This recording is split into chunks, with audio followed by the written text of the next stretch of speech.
Bali semakin ramai dengan munculnya baliho-baliho misterius yang menggambarkan dukungan kepada Inyoman Giri Prasta untuk maju dalam pemilihan gubernur Bali mendatang.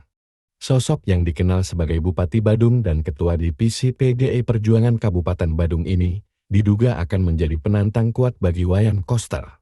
Meskipun dukungan terhadapnya mulai muncul, PDI Perjuangan Bali masih kokoh di belakang Wayan Koster dan Cokorda Oka Arta Ardhana Sukawati sebagai kandidat Pilgub tahun 2024. Giri Prasta, yang telah memimpin Badung selama 2 periode, dipercaya memiliki basis suara yang kuat di wilayah tersebut.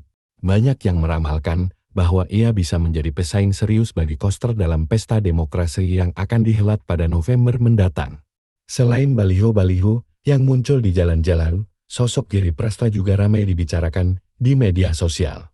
Banyak gambar yang mengaitkannya dengan tokoh-tokoh lain menunjukkan spekulasi dan dukungan dari berbagai pihak.